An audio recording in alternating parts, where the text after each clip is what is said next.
Hello friend, welcome to another VTES game I played recently on Lucky. Today we are looking at a 4-player table and a very fast game. Let's quickly go through the deck on VDB. As you can see, we are playing a Matahari Vote deck with supporting Sabbath Vampires with Obfuscate.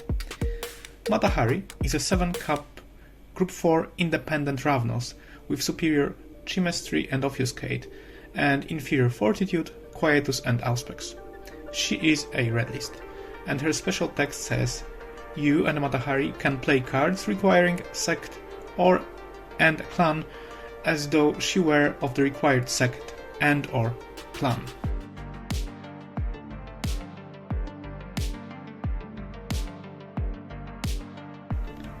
This deck tries to abuse that ability to play an absurd mix of cards. For example, clan cards that grant votes such as Feral, Demonstration and Ventrue Headquarters. We also have access to surprisingly wide range of defensive tools, including Changeling Ward, Secure Heaven and Sensory Deprivation. The primary plan is to oust by building a board of multiple minions and push through damaging political actions such as Empire's Fall, Kind Resources Contested, Camarilla Iron Fist and Conservative Agitation. We can also pressure opponents with Insiders and a smaller bleeds. The deck supports its card flow with Sibyl's Tongue and Sudario Refaction. It's a demanding deck that requires a lot of focus to pilot, but it's also one of the most rewarding decks I've ever played. If you're not a beginner, I definitely recommend giving it a try.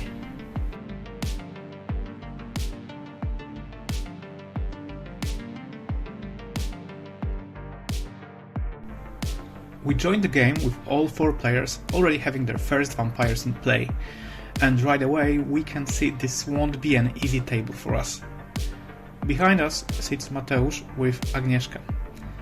Agnieszka is famous for becoming extremely difficult to play against if she's allowed to build up her permanent intercept tools. A few months ago I faced Marcin playing Agnieszka while I was using Matahari in a tournament. He was my predator, and I wasn't able to score a victory point. The table was different, but the lesson was the same. It means that we probably don't have much time before Agnieszka stops us again. In fact, getting Agnieszka ousted may end up being more important than ousting our own prey. It also doesn't help that every player already has a titled vampire in play, meaning we will need cooperation from someone at the table if we want our votes to land consistently.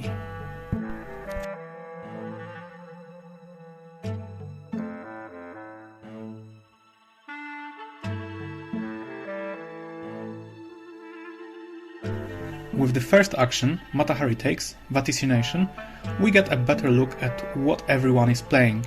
Our prey, Misiek, appears to be on a stealth bleed strategy. That's good for us. Marcin, sitting cross table, is playing a Breed and Bloat deck which tends to generate a lot of votes as the game progresses. Mateusz, Agnieszka, looks similar to Marcin's version, although at the moment he seems to be stuck with several red cards in hand. I discard to his banishment.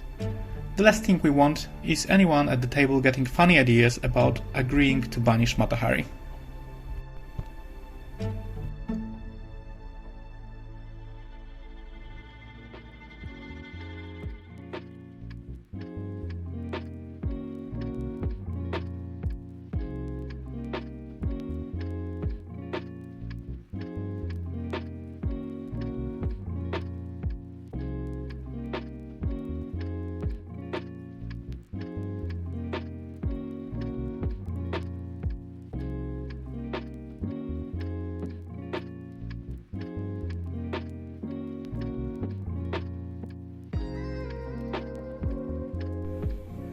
Hey, I just wanted to say that we are already up to 22 subscribers. Thank you all very much, you're incredibly kind.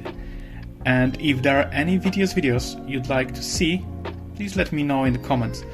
If there is a specific deck you'd like me to play, feel free to message me here or on Discord. As soon as the New York and Brazil cards become public, I'm planning to record a video discussing my personal top 10 cards from both sets combined.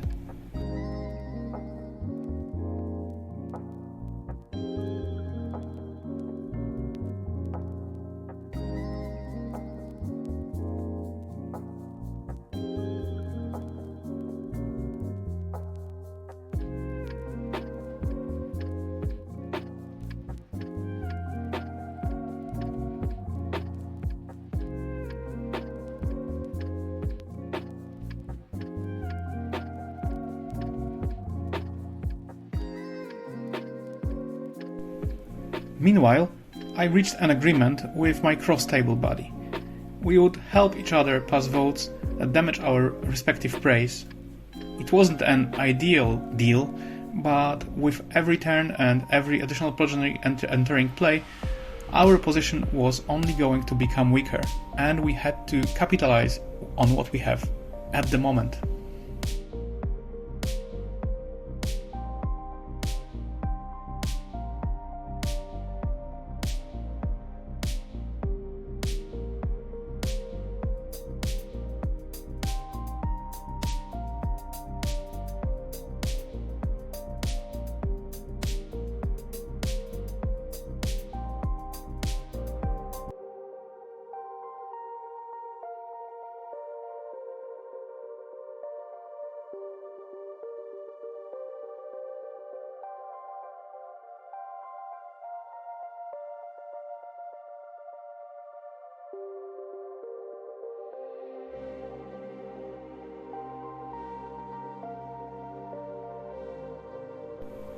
This turn we can see Misiek deciding that subtlety is no longer an option. He launches a final assault against his fellow Lasombra prey. The first bleed gets bounced, the second lands. Then comes the final bleed for 6. Misiek is looking for 2 stealth cards to push through Rinaldo's built-in intercept. And honestly, from our perspective, it looks promising. Unfortunately, he comes up just 1 card short. So close, yet so far.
We start our turn intending to oust Misiek. First we play Dia de los Muertos, ensuring that the first political action called by a Sabbath vampire this turn will automatically pass. Misiek tries to convince me to go after Marcin instead, and honestly, there is some logic to it. This may be our last opportunity to position ourselves for a potential game win. Maybe this could be even considered at the moment. But doing so would require breaking a deal in a casual and recorded game, and even then, we couldn't actually grant Misiek a victory point. We had 7 points of damage available, and Marcin was sitting at 9 pool. Even if we change course, there was no guarantee it would work. So the decision was made, and we can watch Misiek get ousted by a combination of a vote and bleed. And now let's find out whether passing on that opportunity comes back to haunt us later in the game.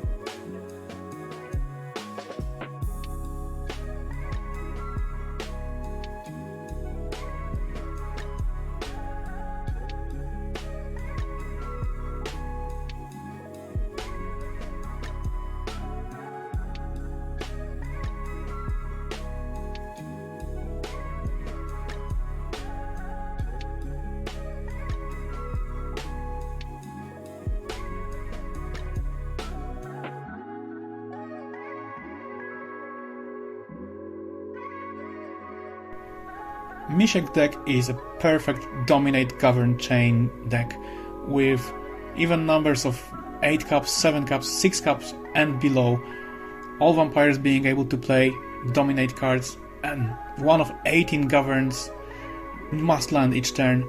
Out of 77 cards, it's a given. There are some master cards, some villains to allow more vampires and more pool, some stealth.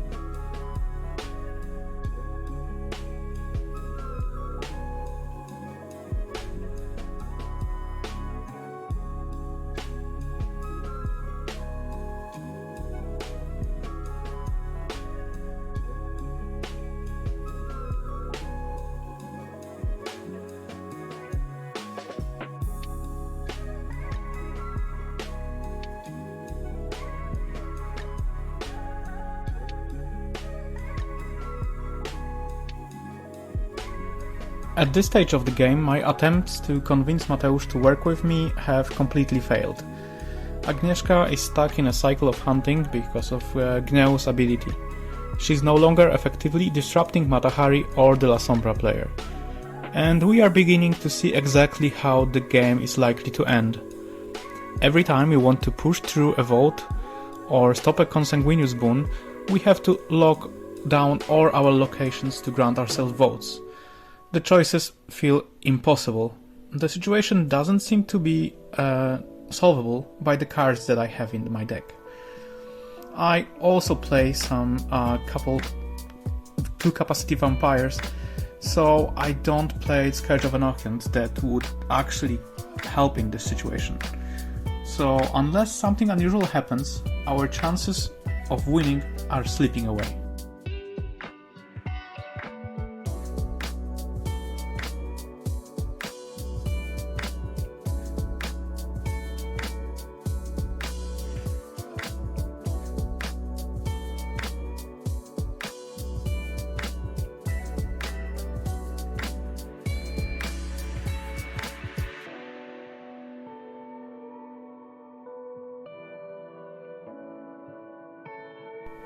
My hopes for a miracle end when Agnieszka is finally ousted. Now we are on our own. We could simply concede here, but I still have two goals for the recording. First, I'd like to finally use a burn option on Draven Softfoot, followed by a Psychophagia, and demonstrate how Matahari generates fuel for multiple, sometimes expensive actions and freak drives. And second, I want to see how Marcin plans to close out the game, so we can all watch it unfold together.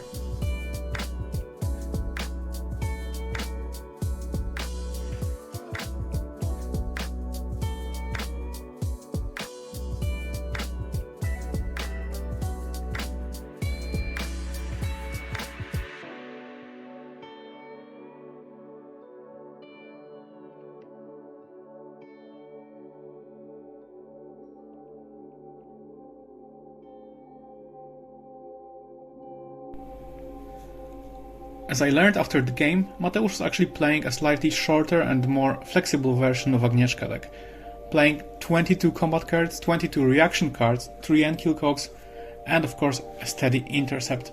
Also, a surprising 2 banishments, one of which we discarded.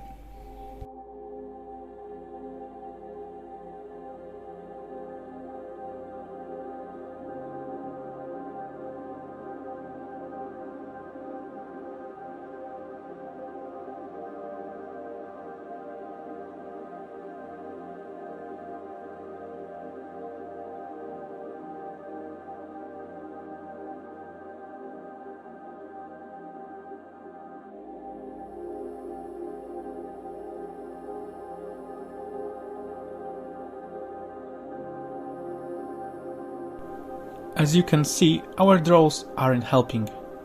No gas. Just stealth and other modifiers, useless in 1 versus 1 game. At this point, watching the Lasombra side of the table is honestly more entertaining than looking at our hand. At least something exciting is happening there.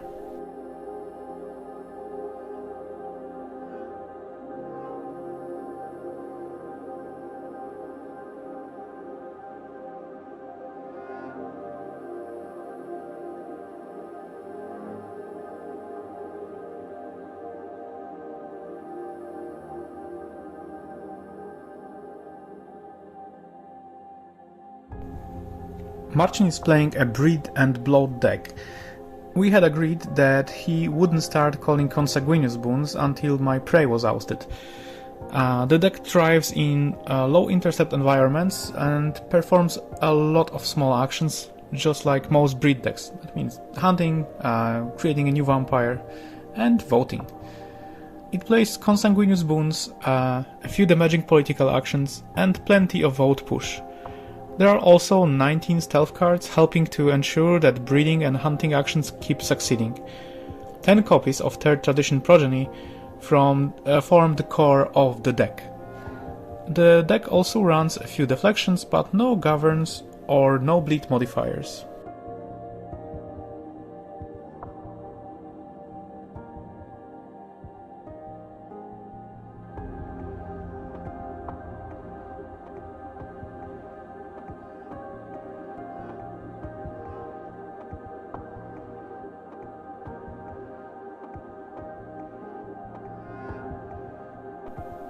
At this point, it's time to accept reality. I use my own Feral to gain 3 votes and effectively oust myself at the same time. We tried, we fought, but it was ultimately a losing battle. The decision not to break the deal ended with us losing to a stronger and more stable deck. A deck focused on survival, patience and methodical cuts. Meanwhile, our deck is built around explosive turns, powerful ousts and creative plays.